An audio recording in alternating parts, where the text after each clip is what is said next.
What's going on, guys? Welcome back to the channel. Well, welcome if it's your first time here. As I mentioned in my community section here on my YouTube channel, I didn't watch last Thursday's presidential debate, but I have seen a lot of clips from that, and my first impression when I watched those clips is, what? Can't we do better than this? Is this all? Is this the best that we can do is Joe Biden and Donald Trump? Can we not do better than this in the United States of America? And apparently not, because these are the two front runners here in this presidential clown show we have going on now. And I know that will insult people on both sides. People will unsubscribe, people go in and comment, but it's just the facts of the matter. We have a cult following when it comes to politics, and still yet the vast majority of people in the United States thinks that they want to fix our issues, a spiritual problem, economic problems, every problem through politics. And that simply isn't the case. We're too far gone, and it's impossible to fix, a spiritual problem, which I think that's the main problem in the United States. We turned our back on God, so God has turned his back on us. That's what is happening right now, in my opinion. And that is why the United States is in the shape that it's in. And that's why we keep falling and falling and falling and falling. And we're going to be completely fell down and crumbled in the near future, in my opinion. I know a lot of people aren't going to want to hear that, because they want to think we can vote for Donald Trump and he's going to come in on his white horse and save the day. That's not going to be the case. We're too far gone. Too much debt. We have BRICS already in operation. They're working on new currencies. Saudi Arabia's already dumped a petrodollar. We have wars going on right now everywhere, and future wars are going to be going on that we're going to lose. It's too far gone. It doesn't matter who is president. The United States' fate has been sealed, in my opinion, and it's going to crash. It might still exist, but it will be more like a third world country like Mexico or something than this powerhouse, superpower, the world's dominating superpower that we've known all of our lives. Times are changing. Unfortunately, people are still looking at politics. We have voted, had elections since the United States was formed. And look where we are now. Have we ever fixed anything by politics and voting? And people will watch the presidential debate, and they were talking about Joe Biden and his failures and how much he mumbles and can't stand up and can't walk, don't know where to go, and walks like a robot, and his mental capacity keeps declining. That's all in the news. Even his own party's turning against him because they know that it's right in the open. They can't hide it any longer. So they're going to try to find someone else to run for president. They're going to get rid of Joe Biden, in my opinion, or they're going to try to, and they're going to put in Gavin Newsom, or they're going to put in Big Mike or someone like that. But it's not going to matter. It doesn't matter who wins, to be honest about who wins, who gets appointed, because our fate is sealed. We're too far gone for anyone to save this country now besides Jesus Christ. It would take a mass awakening, mass people getting saved, baptized, people trying to do the right thing to save this country. Now it would take a miracle act of God to save this country, in my opinion, because it has fallen way too far. We see, like I said, BRICS, the BRICS nations.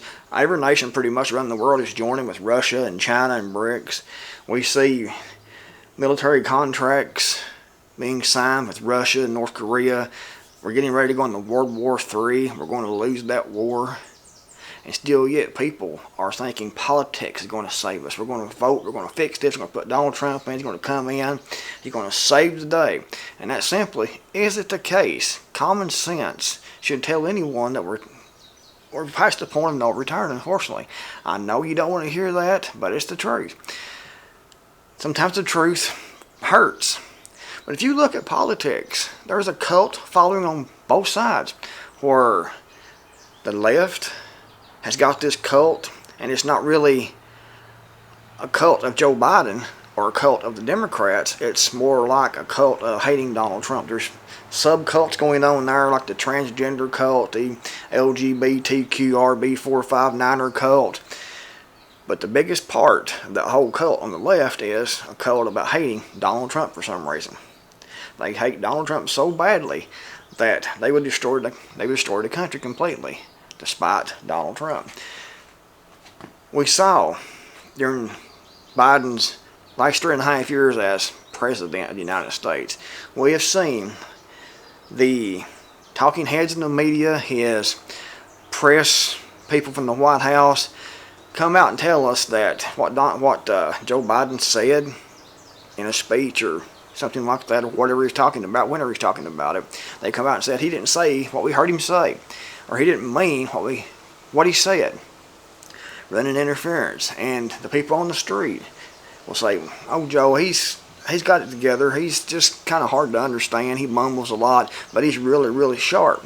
But now it's right in front of everyone to see. So now the media is turning on Joe Biden, but you still have the cult of the left with the hate of Donald Trump, and on the right, it's also a cult in a lot of ways, because on the right, a lot of people think that Donald Trump can do anything. He can come in, he can go, and miracles happen.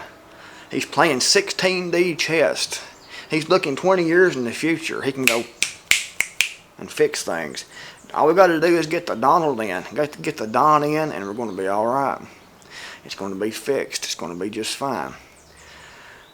I've shown people videos, like I made a video about a month ago about the Supreme Court striking down Donald Trump's bump stock ban. And I have people commenting that Donald Trump did that on purpose, put that in place on purpose, because he knew in the future that the Supreme Court would strike that down, and it would set a precedent for other gun laws in our favor. What? Really? You believe that? And others said that Donald Trump had probably called the Supreme Court and told them to strike down his bump stock ban. What?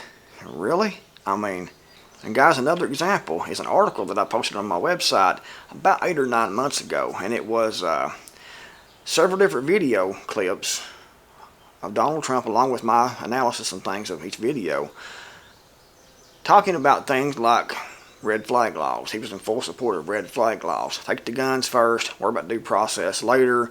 Don't worry about the NRA. Don't worry about rights and things like that. Just take the guns first and worry about due process later. Those red flag laws he was pushing. He also had, I also put a video on there showing Donald Trump meeting with Henry Kissinger. And he was talking about Henry Kissinger being a lifelong friend, a mentor, someone he looked up to, someone he pretty much worshipped. And Henry Kissinger is the swamp. He is the poster child, or was, for the swamp. And here we have Donald Trump praising Henry Kissinger, praising the things he has done. He's a lifelong friend, mentor. So how can you drain the swamp when you're got the swamp right there and you're best friends with the swamp? What Henry Kissinger was. He was an evil, evil man, in my opinion, a big part of the swamp. Had videos about when Trump was inaugurated in his first term. Hillary and Bill Clinton was there. He was like, Hillary, I'm so proud to have the Clintons here. Wonderful people, wonderful people. And this after him campaigning on that he was going to put her in jail. Wonderful people. All kinds of different videos like that. And I had comments from people telling me those videos weren't real. Those videos were deep fakes. It wasn't Donald Trump. Donald Trump didn't say that. He didn't do that, even though it's right there on video. Multiple videos, proven 100%, without a doubt. But his followers, his cult, say he didn't do it. He didn't say it. He didn't make the video. It wasn't him. It was someone else. It was a double. It was a deep fake. Trump couldn't do that when he did. I don't get it. You have to look at these people for what they actually are. Instead, though, they're put on this pedestal. They're worshipped like a god or something. I don't understand it whatsoever. Donald Trump is, in my opinion, better than Joe Biden as far as for the economy goes and for the United States goes. But he's not this huge savior, in my opinion. By all means, vote for Donald Trump, because he is the lesser of two evils. If you want to go vote, definitely vote for Donald Trump. But don't think he can work miracles. He's not Jesus Christ. He can't fix this country. Unfortunately, it's not going to happen. We're too far gone. And don't be a cult member. Look at people. Here it is. This is what they are. This is what they have done. This is the reality of the situation. Don't be fooled. Don't be brainwashed into a cult. Don't think these politicians on either side can't do any wrong, that they're going to fix anything, because they're not. We've been voting and voting and voting and having elections since the United States has been formed. Look where we're at now. And if you notice, we will go from 8 years in the White House for the president, executive branch, 8 years Democrat, 8 years Republican, 8 years Democrat, 8 years Republican, usually. And that's because after 8 years, people get sick of this party, and they want to put in someone else to keep you pacified a little bit longer. So the people who appoints these people as president will put in a Republican for 8 years. And then you're sick of them, but you thought that you're going to change things. This Democrat here was making a mess of things for 8 years, so you wouldn't vote and got these Republicans in, so now you can rest easy and rest assured everything's going to be all right. After 8 years of that person being in there, usually, then they put a Democrat in because you were sick of this Republican. Things had to change, so you voted and changed things. You made a difference. Your vote counts. And that's the message, in my opinion, the way that works. 8 years Democrat, 8 years Republican, and repeat, make everyone think that their vote actually matters, that we have a choice, we can do something about things. And during the whole time, it's business as usual. The same policies, the same things. Robbing the country, stealing from us, taxing us to death, taking our freedoms, taking our rights, the government growing larger and larger. Same thing. It doesn't change no matter who is in office. But don't think these people care. Don't think these people are going to save us, because they're not. This country is too far gone to save, even if someone actually wants to save us. And who knows what's going to happen if Donald Trump gets in office. I mean, what's his policy going to be? He said before, going to put Hillary in jail, going to do this and that and something else, but when he got in office, the Clintons are wonderful people, great people, awesome people. Henry Kissinger, a lifelong friend and mentor. Let's get those red flag laws and those bump stock bans. Let's do all this, and everyone's, it's not him. Trump didn't do that. He didn't say that. It's someone else. It's a deep fake. Complete brainwashing on both sides. This will be my least popular video, and I'll probably lose 1,000 subscribers. But it's the facts. It really is the facts of the matter. Stop being a cult follower. Look at these people and what they actually do, what they've actually said, who they actually are, how they actually act, and see these people for what they are, without the rose-colored glasses. Stop following blindly. Because if you follow blindly, you'll be led straight into hell. If you liked the video, give it a big thumbs up. Thanks for watching. I'm the Creekmore, I'm out here, and I'll see you all in the next video, hopefully.